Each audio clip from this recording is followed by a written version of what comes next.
Hey everybody, my name is Jason and this is Netminder Review. It's time for another weekly installment of our NHL Top 10 Goaltender Power Rankings. Today is Sunday, March 1st, and before I get into the power rankings, I'm going to go back to doing some things that I was doing a few weeks ago that I got some positive feedback on and then got away from the last couple weeks for mainly logistical reasons, time constraints and whatnot.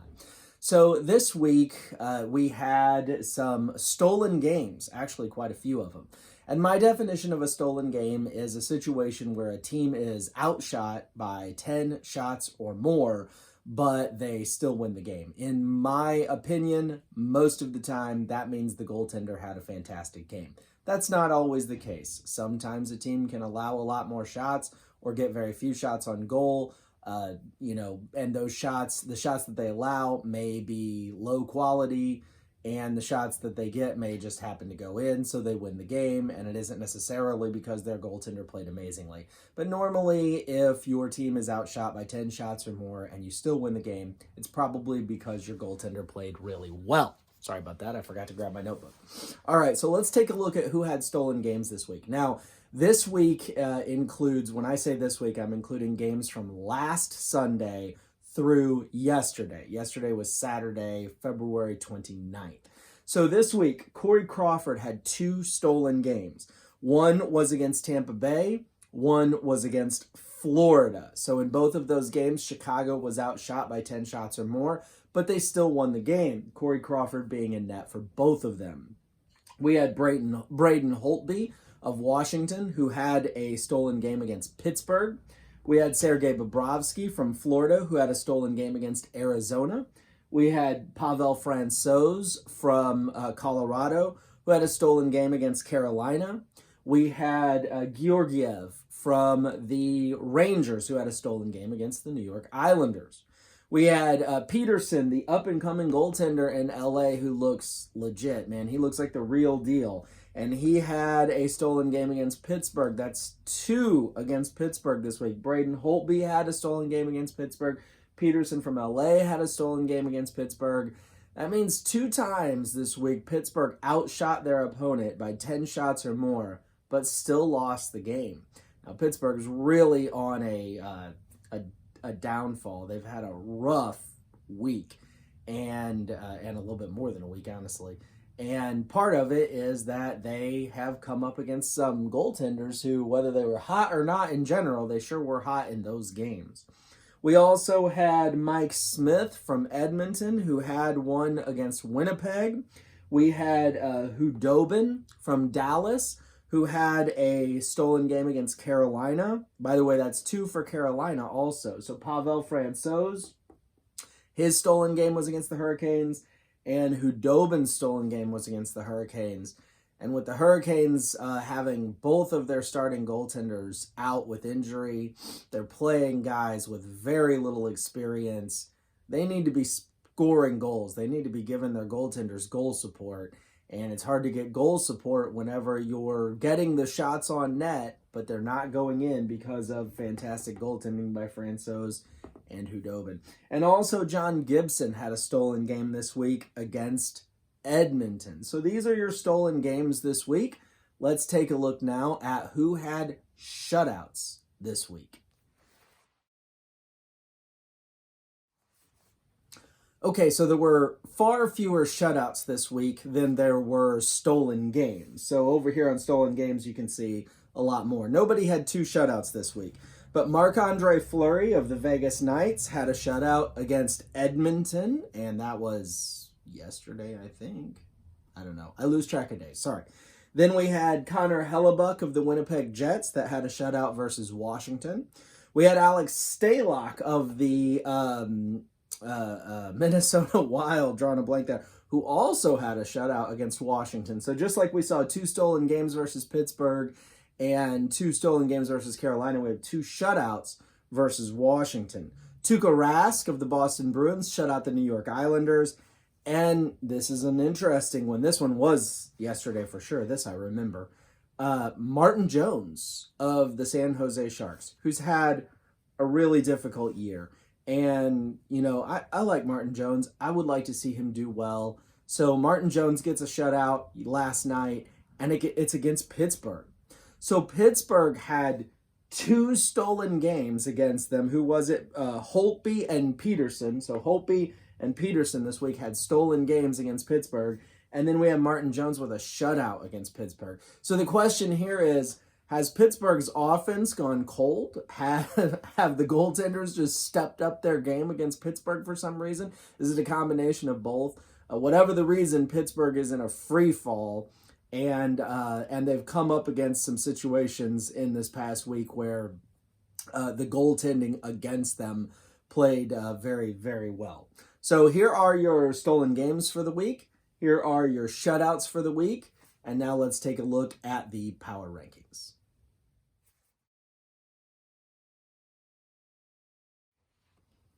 All right, so the power rankings. We had some movement this week. So let's take a look at what went on the power rankings. So number 10, last week, number 10 was Jacob Markstrom. Markstrom drops off because of injury. So I had said before, I've said probably in every one of my power ranking videos, so if you haven't watched them before, I'm going to say it again so you'll know.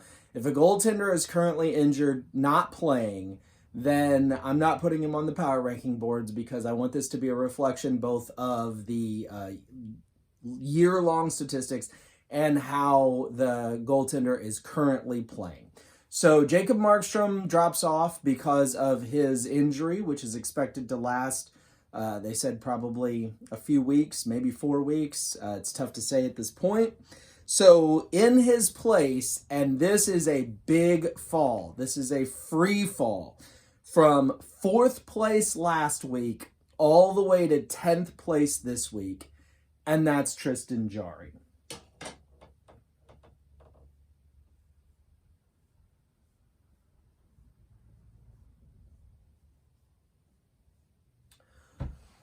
Tristan Jarry of the Pittsburgh Penguins plummets from 4th to 10th. He was 3rd 2 weeks ago. Last week he had dropped down to 4th, and this week he drops all the way down to 10th. He's 2-3-0 in his last 5 games, but he's allowed 12 goals in his last 3 starts. 12 goals in his last 3 starts. 2 of those starts he allowed 5 goals. So really this has kind of been coming on for a little bit, but you know, his statistics last week were still strong, and his recent play had been good, you know, pretty good enough to keep him up there. But with the way Pittsburgh's playing right now, you know, this is not all on Jarry, obviously. It's a combination of team play and goaltending, but it was time for Jarry to move down because I just can't keep him up at that high. I didn't want to drop him all the way off the board. There are some other goaltenders that I thought about putting on that would have dropped Jarry completely off, but I couldn't do that. Jarry doesn't deserve, with the way he's played all year, and the fact that he's hit a recent skid does not mean he needs to drop all the way off the board. So dropping to number 10, Tristan Jarry.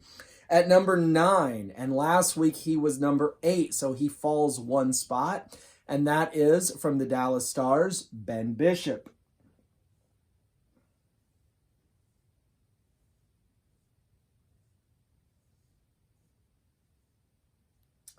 So Ben Bishop falls from number 8 to number 9, and he's jumped around a little bit on the back half of the board, on this side of the board the last few weeks. For a few weeks, he was staying over here, but now he's over on this side. His statistics have taken a little bit of a hit. Bishop is 3-2-0 in his last 5 starts. But in his last 2 starts, he allowed 4 goals in each. He was pulled in the game against St. Louis. So Bishop falls down to number 8. Bishop falls down to number 9. I apologize. At number 8, and this is his first time on the board. I had kicked around putting him on the board last week, but with the point scoring system that I used and the way the other goalies in front of him had played, I kept him just off of the top 10, but I mentioned him in last week's video, I think, as being a notable a goaltender who was under consideration. And this week with Markstrom's injury and with Bishop and Jari not playing as well, he makes his way onto the board. And that is Carter Hart from Philadelphia.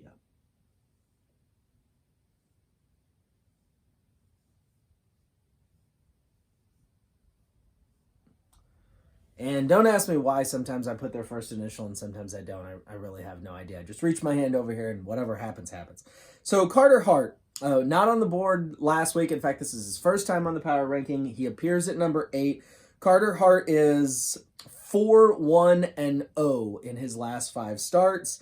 And he has allowed 2 or fewer goals in his last 4 starts. So Carter Hart is playing really well. And Philadelphia, of course, is shooting up the standings. If I'm not mistaken, I believe they've now passed Pittsburgh and taken second place in their division. And Carter Hart has been obviously backstopping that. Not that Brian Elliott's not playing well; he's fine. But Carter Hart has just really been good lately. And I really honestly I wanted to put him on last week, but I just couldn't justify it. But this week, he belongs. Number 7, and staying at number 7 from last week, from New Jersey, is Mackenzie Blackwood.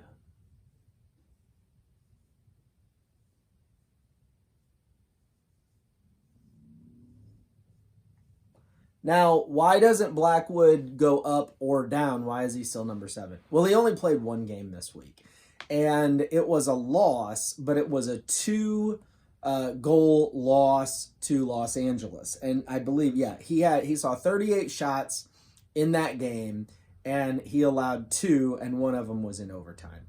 So he hasn't had much of a body of work this week, and what he did have was strong. 2 goals on 38 shots, and one of them in overtime. He doesn't deserve to go up because he hasn't really done anything this week of any great significance, but he doesn't deserve to go down either because in his 1 game he did play quite well.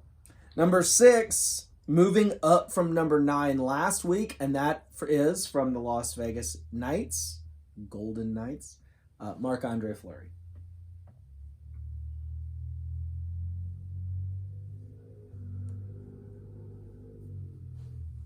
So Marc-Andre Fleury is 5-0-0 in his last 5 starts. And in those 5 starts, he has 2 shutouts. Now, I did a video recently on I did it on trade deadline day on the move that brought Robin Lehner in to Vegas. Of course, Lehner has played 1 game, I believe, since coming over to Vegas, and he won that game, if I'm not mistaken. So this goaltending tandem now that Vegas has of Fleury and Lehner has had one of the better save percentages all year, even though he was playing for Chicago, who has, they've not been fantastic. So Lehner with his excellent save percentage, Fleury with his just uncanny ability to win, combined, I think is going to make Vegas a real threat. And of course, they're first place in the Pacific now, and that's going to be a team that I personally think they're going to hold on to first place in the Pacific. I don't see Edmonton being consistent enough to bump them off. And with Vancouver now having Markstrom out, I do still think Vancouver holds on to 3rd place in the division, but I don't think they're going to move up. And then with Calgary and Arizona just kind of being up and down, up and down, up and down, I don't see anybody bumping off Vegas for first place. And Fleury's just playing fantastically. 5-0-0 with 2 shutouts in his last 5 starts. So Fleury moves up from number 9 last week to number 6 this week. Now, last week at number 5, I had Anton Khudobin. And the week before that at number 5, I had Anton Khudobin. And if I'm not mistaken, the week before that at number 5, I had Anton Khudobin. And I made the comment last week that I think I'm just going to write Anton Khudobin's name in permanent black marker on number 5. But there's been a change this week. Anton Khudobin is not 5 this week. Moving up from number 6 last week to number 5 this week from the Boston Bruins is Yaroslav Halak.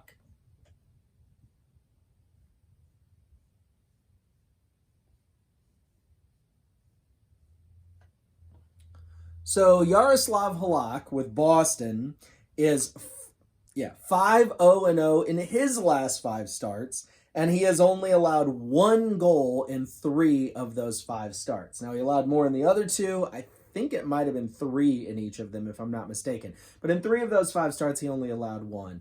Halak has been great all year. He's kind of a steady Eddie, a go-to guy that they can always count on, and so is Rask.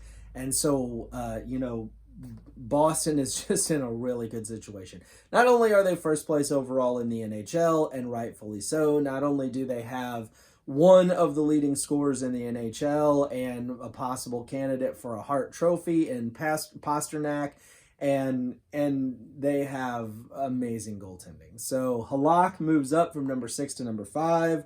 Number 4, dropping from number 2 last week, is Andrei Vasilevskiy.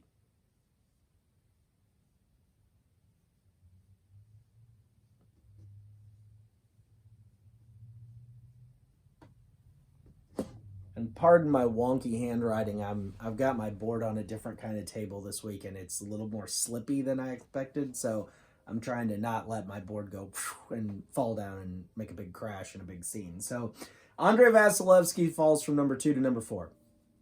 If Vasilevskiy had lost that last game that he played, I believe it was yesterday, I would have dropped him further. But he had a little bit of a bounce back with that win. But Vasilevskiy is 2-3-0 in his last 5. And here's the real kicker. He has a sub 500 save percentage in his last 4 starts. So even though he got the win yesterday, it wasn't really all about Andrei Vasilevskiy. Andrei Vasilevskiy's play has fallen. His play has suffered. Tampa Bay has suffered. Obviously, we know they went on that big skid and they finally pulled out of it. But Vasilevskiy not looking so hot. And if his save percentage per game continues to be hovering right around 900 or under 900, he's going to fall more. So I dropped him from 2 to 4. I wasn't ready to make that huge drop like I did to Tristan Jarry, but it was hard to keep Vasilevskiy up very high because of his recent play. So Vasilevskiy falls from 2 to 4. So who moves up and takes number 3, 2, and 1? Well, at number 3, moving up from the perpetual number 5 from the Dallas Stars, is Anton Khudobin.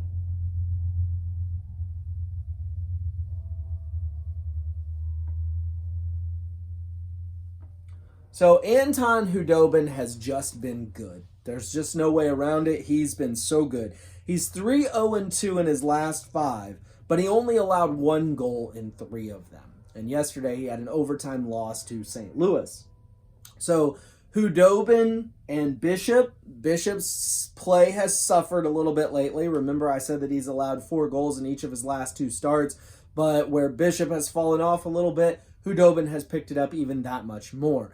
Dallas is 3rd in the Central, if I'm not mistaken, and I kind of doubt that they're going to overtake Colorado or St. Louis just because Colorado and St. Louis are just winning. But I also don't think Dallas is going to drop. I don't think they're going to fall down to 4th place in the division. I guess if they had a losing streak and Nashville keeps playing like the way they're playing, then maybe. But I really think that in the Pacific, Vancouver at 3rd, and in the Central, Dallas at 3rd, I kind of think those spots are theirs to keep, and I think they will keep them. So Dallas, again, much like Boston, is in a situation where their goaltending is just so strong. And while I don't think Dallas has quite the firepower on the offensive side that Boston has, they certainly have strong defense and fantastic goaltending. So who are 2 and 1? Well, number 1 has been the same for, I believe, the past 3 weeks, maybe longer, and that's been Tuukka Rask. But this week, there is an upheaval. There is a change. Tuukka Rask drops from number 1 to number 2. So Tuukka Rask of the Boston Bruins. So Rask falls from number 1 to number 2, a little bit because of his play. but a little bit his play and a whole lot the play of the person that I'm going to reveal as number one here in a moment. So Tuukka Rask is 3-2-0 in his last 5 starts. He had 2 bad games. He allowed 6 goals and he allowed 4 goals. But then he came right back with a shutout yesterday, I think. I'm realizing how bad I am about losing track of time if things were yesterday or the day before.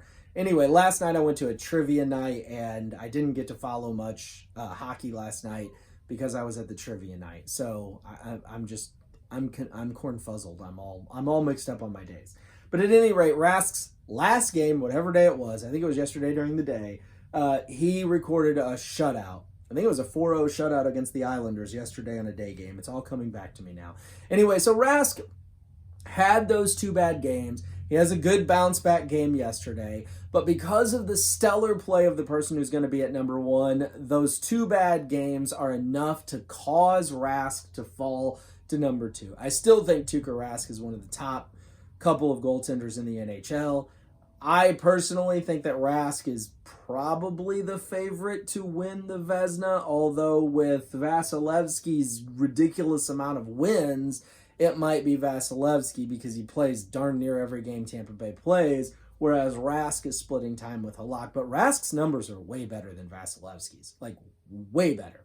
So I mean, I get that Rask splits time and doesn't have as many wins, but I think if Rask doesn't win the Vezina this year, okay, maybe, depending on who does. But if it's Vasilevsky instead of Rask, I think that'll be a disappointment. I really do. So who's number 1 this week? Number 1 this week is a goaltender who is 5-0-0 in his last 5 starts. He has 6 wins in a row, and in those 6 games, he has only allowed 8 goals. 8 goals in 6 games. And his team is pushing hard to take first place in their division, and that is from Colorado, Pavel Francouz, sorry.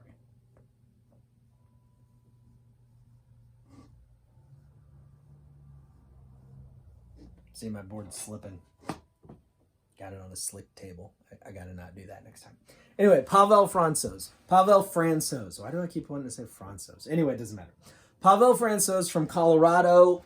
Let me grab my notes here. I threw them in the floor for no particular reason. Again, 5-0-0, 6 wins in a row, 8 goals allowed in his last 6 starts, and Colorado is just moving on up. In fact, while they are in second place in the division behind St. Louis, they're only 3 points behind St. Louis, if I remember correctly, and they have 2 games in hand. So if they win those 2 games in hand, technically, they could move into first place or would move into first place. So Colorado not missing a beat with Grubauer's injury. Francouz steps in and picks up right where Grubauer had left off. And of course, Francouz had shown earlier in the season and all throughout the year that he was very, very good. But Grubauer lately had been playing fantastically, and Francouz obviously has far fewer games played in his career than Grubauer does. So I can understand why Colorado was leaning on Grubauer and seeing Grubauer as the goaltender of the rest of the year, the goaltender of the playoffs. But with Grubauer injured, Francouz is showing, I think, without any doubt, that he has every right to that starting spot and to take the games in the playoffs once the playoffs start. So who are the notables from this week that didn't make it on the board? Well, for the first time in a while, Jordan Binnington was back in consideration. Not in the top 10, but just under the line for a few reasons. He's winning. He had 2 shutouts in a row, although they were a 17 shutout and a 17 shot shutout and a 14 shot shutout. And then, of course, he had that win where he allowed, 4 goals, I think, or maybe 5. No, 5. I think it was a 6-5 win over Chicago or a 5-4 win over Chicago? Either way, he allowed many more goals. It wasn't so great. And then in his last start, he played well again. So Binnington in consideration again. For the first time ever, Alex Stalock in consideration. Stalock has been really strong lately. I don't think Minnesota has much of a chance of making the postseason. I mean, I know they're not mathematically eliminated, but I don't think there's much hope for them. But at least Stalock is playing well, and they can look at that and hold their heads up as maybe if Stalock is their goaltender going into next year, that could bode well for them. Devin Dubnyk with Minnesota, not so much. I had posted on my Facebook, on Netminder Review Facebook page a couple days ago, that of all the goaltenders this year who have started 20 games or more, which 3 had the worst goals against average? And they were Howard, I believe it was, from Detroit. And then it was Devin Dubnyk from Minnesota was second, and Bobrovsky from Florida was third. So Dubnyk has the second worst goals against average of all goaltenders that have played 20 games or more in the NHL this year. That's not good. But Stalock, pardon me, but Stalock is playing really well. Antti Ranta, I considered him as well. He doesn't really belong up here. He has been on the power ranking a couple times, but just not really there. And then Connor Hellebuck, who really is having a great season overall, but Winnipeg's defense is just not that great, which honestly makes Hellebuck's numbers that much more impressive. But in the end, I decided that those 4 were not quite ready to be up here in the top 10. None of these 10 guys deserve to be off to allow any of those 4 guys to be on. But we'll see what happens next week. So anyway, those are our top 10 for the week. I appreciate you watching. I hope you found this entertaining, interesting, informative. Please hit the like button. Leave me a comment. Let me know what you think. Do you agree with the top 10? Do you disagree? Who would you have on? Who would you take off? Where would you move him around? Who's your number 1? Should Vasilevsky have fallen further? Did I drop Jari too far? You know, whatever it is that is your opinion on this, I'd love to hear it. I'd take it into consideration. And then I appreciate you watching. I hope that you will subscribe. If you have not subscribed to this video, then I really wish you would. People who watch these videos and enjoy them, but do not subscribe, they deserve to be licked by Brad Marchand. And I mean that in the most loving way. But anyway, subscribe if you would, and share these videos with your friends. It would mean a lot to me. Thank you so much again, and have yourself an awesome Sunday. Bye now.